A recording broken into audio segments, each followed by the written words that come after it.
اللہ بھی خوب جانتا ہے کہ اسے کیا کرنا ہے. جو مزاروں پہ جانے کو بدعت کہتے ہیں انہی سے اللہ وہاں کا طواف کرواتا ہے. وہ جو ناٹی سی دیوار ہے وہ کعبہ تو نہیں ہے, وہ کعبہ تو نہیں ہے, وہ تو کعبہ تو وہی 4 گوشے عمارت ہے, وہی غلاف پہنا ہوا گھر ہے اللہ کا. مگر وہ جو چھوٹی سی دیوار ہے جس میں پرنالا گرتا ہے, حتیم, یہاں حضرت حاجرہ اور حضرت اسماعیل کی قبریں ہیں. اللہ خوب جانتا ہے کیسے. یہ جو سبیلوں کے مخالف ہیں نا, وہ لالا کے زمزم ضرور بانٹتے ہیں, زمزم سب کو لا کے پلائیں گے.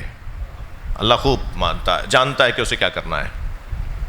ایک ماں حضرت حاجرہ کی صورت میں, پھر ایک ماں ام موسیٰ کی صورت میں. جی اللہ کہہ رہا ہے کہ تمہارا کام تھا اس بچے کو بچانا, اور پھر ہمارا کام ہے اس بچے کو تمہاری آغوش میں پلٹانا. تو ہم جو کہہ رہے ہیں وہ مان لو.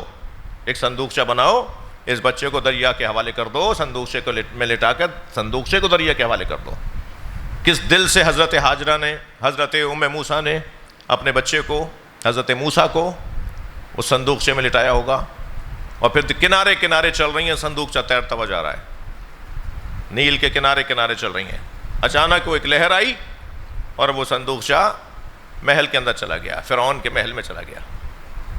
اب سامنے تو دیوار ہے, آگے محل ہے, وہ دریا اس میں سے بہتا تھا, کچھ حصہ محل ایسے کنارے پہ بنایا ہوا تھا. اب جب ایک ماں کا کردار میرے عزیزو مکمل ہو جائے تو ایک اور رشتے کا کردار شروع ہوتا ہے, وہ ہے بہن. لہذا حضرت موسیٰ کی بہن ام کلثوم اس محل کے اندر گئیں, اور جا کے کیا دیکھا کہ ایک تبصرہ ہے, ایک تذکرہ ہے, ایک شور ہے کہ ایک بچہ صندوق سے نکلا ہے, مگر بھوکا ہے اور کسی سے دودھ بھی نہیں لے رہا. تو وہاں جا کے صرف کان میں ایک بات ڈال دی حضرت ام کلثوم نے, اخت موسیٰ نے, اخت موسیٰ اور ہارون. پروردگار عالم نے بہنوں کو کتنا کردار عطا کیا ہے. ایک بات ذہن میں ڈال دی کہ ایک خاتون ہے, شاید اس کا دودھ پی لے. تو اب یہ تو بچہ بھوکا تھا, انہیں تو کیا کہتے ہیں وہ ڈوبتے کو کیا چاہیے, تنکے کا سہارا. تو انہوں نے کہا فوراً بلاؤ اس خاتون کو. اور پھر یہ دوڑی دوڑی گئی ماں کے پاس, اماں اللہ نے نہیں کہا تھا کہ میں تمہاری گود میں لوٹاؤں گا؟ چلو گود میں آنے کو موسیٰ تیار ہے. لے آئیں اپنی والدہ کو, اور حضرت ام موسیٰ نے گود میں لیا. اور جیسے ہی وہ جو کئی گھنٹوں سے بھوکے تھے اور نہیں لے رہے تھے کسی اور خاتون سے دودھ, فوراً ہی ماں کی گود کی گرمی پائی تو حضرت موسیٰ نے دودھ بھی پی لیا. اور پھر یہ وہیں رہیں, انہیں دودھ پلاتی رہیں. ایک ماں کا کردار, پھر ایک بہن کا کردار, اور پھر ایک ماں اور بھی ہے, وہ ام عیسیٰ ہیں, حضرت مریم. دیکھیے کیا کیا تہمتیں, کیا کیا الزام, کیا کیا صرف بدنی تکلیفیں نہیں. ماں کانا ابو کے و ام کے سو, اے مریم نہ تیرا باپ ایسا تھا نہ تیری ماں ایسی تھی, یہ بچہ بغیر باپ کے کیسے آ گیا؟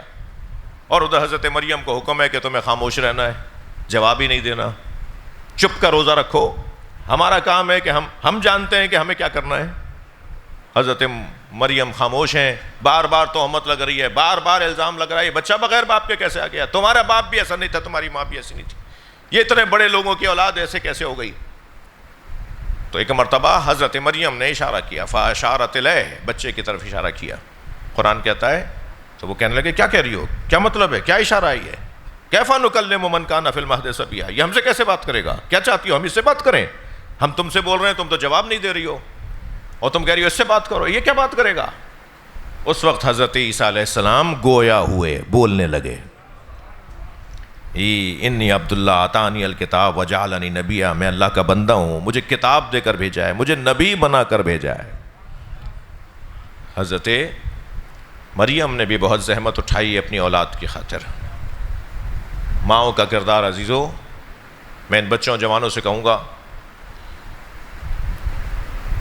کہ ماں کے چہرے کی طرف, باپ کے چہرے کی طرف دیکھنا عبادت ہے, جیسے خانہ کعبہ کو دیکھنا عبادت ہے, جیسے مصحف کو دیکھنا عبادت ہے, یعنی قرآن مجید کو دیکھنا عبادت ہے. یہ کوئی کم بات نہیں ہے.